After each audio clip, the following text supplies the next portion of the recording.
What happens when a single question, asked not by a senator, not by a journalist, but by a tired woman in a church gym, rips open the quiet corruption hiding beneath America's black robes? Toledo, Ohio. Rain lashed against the stained glass.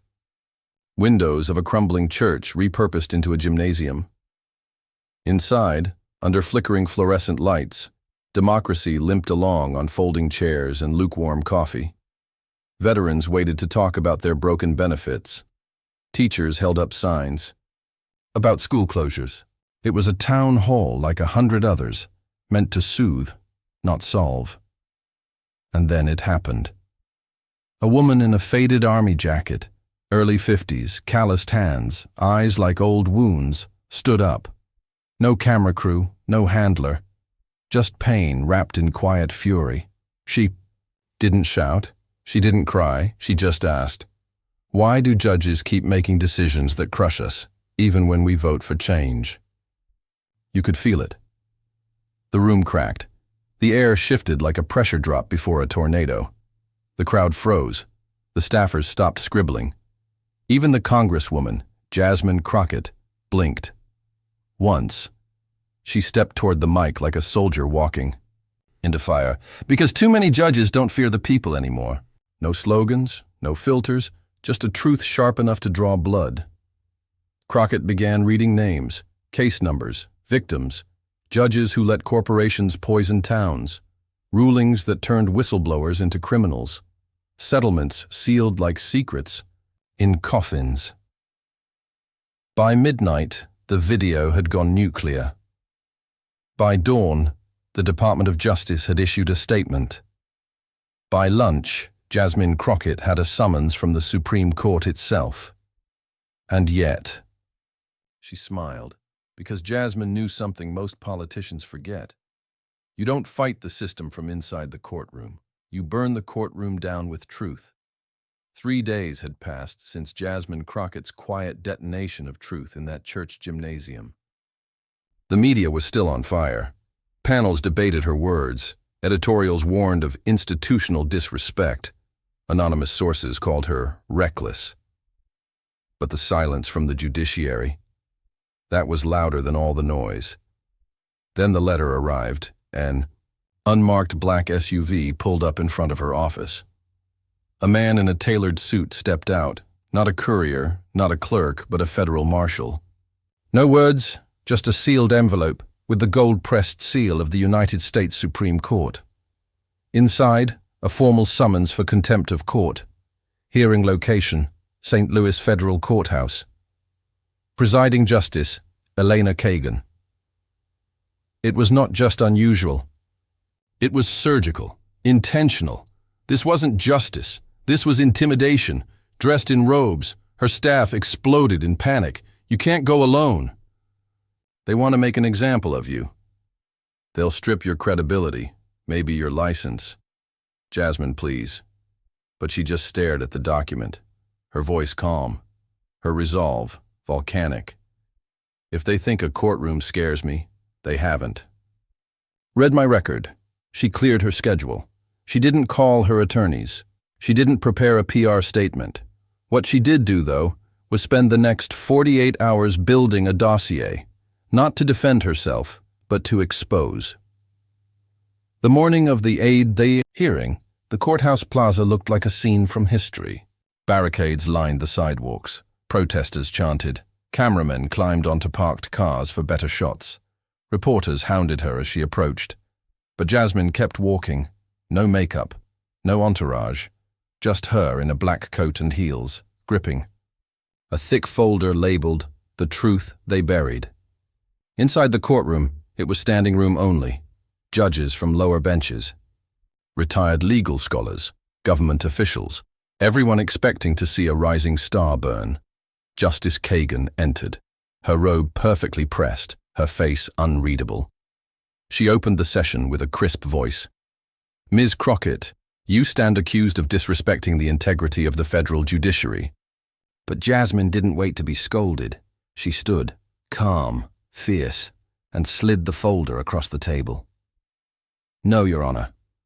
What I stand for is the integrity your colleagues abandoned.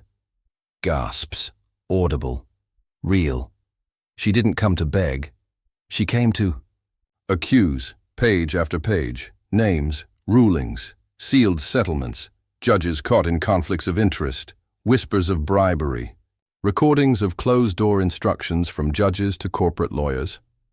Justice Kagan gripped the edges of her bench tighter as Jasmine played the audio. If you push too hard, they'll notice. Keep it quiet, settle, make it go away. Jasmine leaned forward, eyes locked. I didn't disrespect the court. I uncovered the rot inside it. The silence that followed wasn't from shock. It was from recognition. Everyone in that room knew this was no longer about one woman. It was about every case that had ever been quietly erased. And then came the moment that stopped the room cold. So tell me, Justice, Jasmine asked, voice low and deliberate.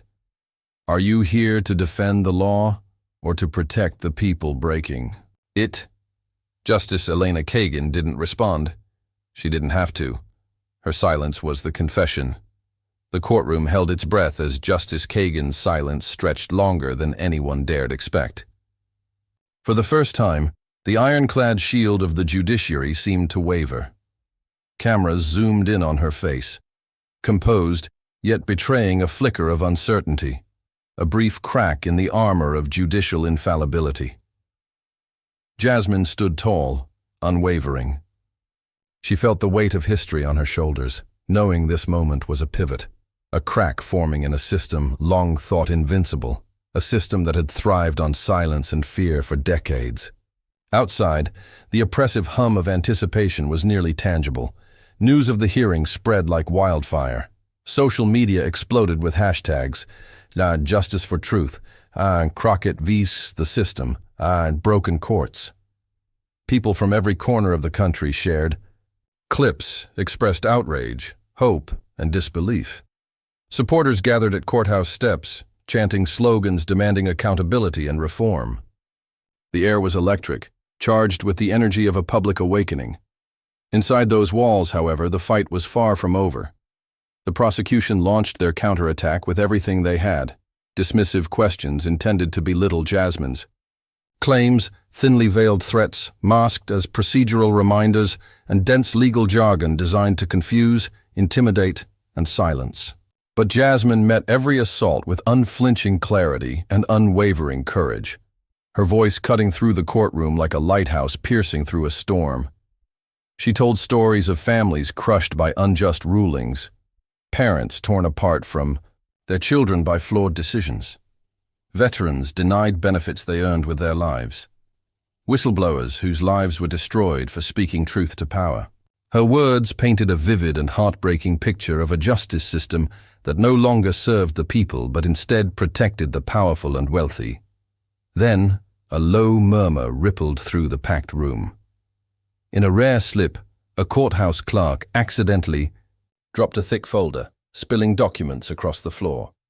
The papers revealed damning evidence, letters, emails, and financial records linking a prominent judge to a hush money scheme involving major corporations and political lobbyists. It was a crack in the fortress of silence.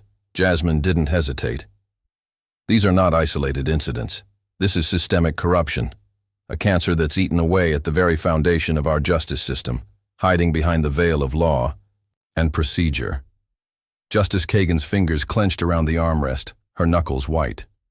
She cleared her throat to regain control. This hearing is adjourned. No verdict was delivered. No reprimand issued. But the message was unmistakable. The judiciary was shaken, rattled by a truth it had long tried to bury. And Jasmine had done more than just challenge them. She had lit a fuse that would set off a firestorm. As the crowd slowly dispersed, Jasmine whispered to her closest team members, "This is just the beginning. The real fight, the fight for true justice, starts now." Outside, the city streets buzzed with a new kind of anticipation. The woman who dared to confront the untouchable had become a symbol, a beacon of hope for millions who had lost faith in a broken system. The question now lingered in every mind. When the system is rigged, who will stand up and rewrite the rules? The aftermath of the hearing rippled far beyond the St. Louis courthouse. In the marble corridors of Washington, whispers turned into urgent conversations. Senators and lobbyists, usually cloaked in calm certainty, now exchanged nervous glances. The cracks in the judiciary's facade had become a spotlight shining uncomfortably bright. Jasmine's boldness had shaken the very core of the establishment, and now the pressure mounted. Quiet meetings were called behind closed doors. Phone. Lines buzzed with frantic calls. Damage control was the phrase repeated endlessly, but the real question was how to stop a movement that had already ignited in the hearts of the people. Meanwhile, Jasmine faced a new battlefield, her own life. Anonymous threats slipped under her door. Strange cars lingered outside her office. Her phone buzzed with cryptic messages, but she refused to back down. Every threat only strengthened her resolve. If the system was trying to intimidate her, she was determined to show them that fear was a language she did not speak. Her team doubled down on gathering evidence, connecting dots others had deliberately ignored. Each file, each testimony, added weight to the mountain of proof exposing the judicial rot. They strategized late into the night, preparing for the battles ahead, both in courtrooms and in the court of public opinion. On the streets, a new wave of protests surged, fueled by Jasmine's courage. From small towns to big cities, citizens gathered, chanting for accountability and justice. Grassroots movements took shape, demanding transparency and reform. The age of silent acceptance was over. But with every victory came a new challenge. Powerful forces pushed back harder, using media smears and legal maneuvers to discredit Jasmine. Headlines twisted her words, painting her as reckless, dangerous, even unpatriotic. The very system she challenged worked relentlessly to protect itself. Yet, Jasmine's message resonated louder than ever. Justice must serve the people, not shield the corrupt. We have the power to reclaim it, if we refuse to be silent. Into quiet moments. She reflected on how a simple question in a church gym had set off a revolution. One woman's courage had sparked a fire that could no longer be extinguished. The question echoed louder than ever. When the powerful cling to control, who dares to break the chains? As the movement swelled and public support surged, the powers that be grew desperate. Behind closed doors in dimly lit rooms, secret meetings unfolded. Strategists, high-ranking judges, and influential politicians convened to weave plans aimed at silencing Jasmine once and for all. They knew this was no ordinary opponent. She had become a lightning rod for change, a symbol of resistance whose storm threatened to dismantle the carefully constructed illusion of justice that had long protected the privileged few. Jasmine understood the fight was evolving. No longer confined to courtrooms, it was now a war waged in battlefields of influence, perception, and information. She prepared for a relentless assault on truth itself, where facts would be distorted and lies would be cloaked in the guise of credibility. The media onslaught intensified with brutal efficiency. Relentless headlines attacked her character, questioned her motives, and even accused her of betrayal against the very people she sought to defend. Yet Jasmine's resolve only hardened. She refused to be cowed by intimidation or slander. Across the nation, she became a beacon for those forgotten by the system, speaking at rallies, addressing communities who had long suffered in silence, and appearing on platforms where her voice could reach millions. She reminded the people that justice is not a privilege reserved for the elite, but a fundamental right owed to every individual, regardless of their station. Meanwhile, her legal team worked tirelessly behind the scenes, peeling back layers of corruption.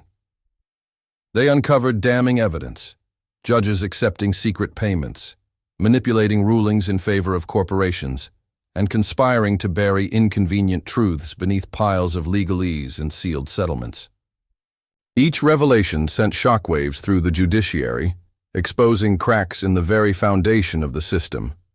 But the closer Jasmine and her allies came to the truth, the fiercer the retaliation. A barrage of lawsuits was launched against them, intended to drain resources and distract from their mission. Anonymous sources leaked fabricated stories to tarnish Jasmine's reputation, while surveillance efforts increased, attempting to catch her in a moment of vulnerability. Yet, in the face of overwhelming pressure and isolation, Jasmine's message grew louder and more urgent. Standing before a packed auditorium, she delivered a stirring address to the nation. We stand at a crossroads. We can either allow corruption and injustice to fester unchecked, or we can rise, united, to reclaim the justice that is our birthright. This is not just a fight for me. It's a fight for all of us. The silence that followed was palpable. The country seemed to hold its breath, caught between hope and fear. The battle lines were drawn clearly now, and the stakes could not be higher. The nation watched, divided and anxious, as Jasmine's battle escalated beyond anything anyone had imagined. The fortress of the judiciary, long thought impregnable, was starting to show its vulnerabilities. Whispers of dissent echoed from within the marble halls of justice, where even the most loyal judges began questioning the integrity of their peers. Behind the scenes, a clandestine group of reform-minded jurists emerged, inspired by Jasmine's courage and the undeniable evidence her team unearthed. They began quietly gathering support for sweeping changes to the legal system, reforms that would increase transparency, impose stricter accountability, and restore public trust. But this budding alliance came with great risk. These brave insiders faced threats, career sabotage, and social ostracization. Many felt the weight of their conscience heavy upon their shoulders as they balanced their duty to the law against the pervasive culture of silence. Meanwhile, the public outcry grew louder. Demonstrations filled city squares from coast to coast. Ordinary citizens, lawyers, activists, and even some disillusioned former judges marched together demanding justice, fairness, and an end to systemic corruption. Jasmine, now a household name, was both a symbol of hope and a target. The powers trying to suppress her stepped up their game, deploying misinformation campaigns designed to confuse and divide the movement. Social media platforms became battlegrounds where truth and falsehood clashed endlessly. But the truth had a stubborn way of surviving. More whistleblowers came forward, emboldened by Jasmine's defiance. Files leaked showing detailed accounts of judicial misconduct and backroom deals. Every new revelation was another stone thrown at the towering edifice of corruption. Inside the courthouse, tensions reached a boiling point. Justice Elena Kagan, who once viewed Jasmine's challenge with skepticism, found herself grappling with an unshakable reality. The system she had sworn to protect was crumbling from within. The question she faced was no longer about defending the status quo, but about choosing which side of history she wanted to stand on. And as the nation waited with bated breath, the silent fracture in the castle widened, threatening to bring down everything built on deceit. A week later, the headlines had already moved on, swept away by the relentless tide of the news cycle. The fleeting attention span of the public was a stark contrast to the storm Jasmine Crockett had just unleashed, inside the very foundations of the American justice system. But inside her modest office in St. Louis, the battle was far from over. She sat alone, the glow of a single desk lamp casting long shadows across the room, staring intently at a letter resting on the polished wood surface. It wasn't an apology. It wasn't even a concession.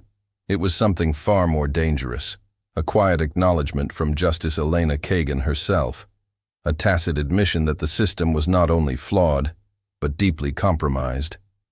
Outside, the familiar machinery of power churned on. Lobbyists whispered in marble corridors, judges passed down rulings behind closed doors, and politicians paraded in front of cameras, offering empty promises of reform. But Jasmine knew the truth. The fight for justice was no longer a distant ideal. It had become a desperate necessity. She wasn't just challenging a courtroom or a judge. She was challenging the very culture of silence and complicity that allowed injustice to thrive unchecked. Her phone buzzed. Messages from supporters, from those who had felt powerless until her voice had given theirs strength. From everyday citizens who now dared to ask the hard questions, who no longer accepted the comfortable lies fed to them by those in black robes. The movement was growing, fueled by courage and the unyielding belief that change was possible. Jasmine Crockett stood at the precipice of something unprecedented. The courtroom drama was just the opening act. What lay ahead was a long, grueling fight against entrenched interests, a battle to reclaim the judiciary for the people it was meant to serve. Every step forward would be met with resistance, every victory shadowed by attempts to silence dissent. But she was ready, hardened by years of witnessing injustice, driven by a relentless resolve to see the truth prevail. So here's the question for you. When the rules are rigged and the system fights back, do you stay silent? Or do you stand up and rewrite the game? Drop your thoughts below. And if you believe that truth deserves to be heard, subscribe now. This fight has only just begun.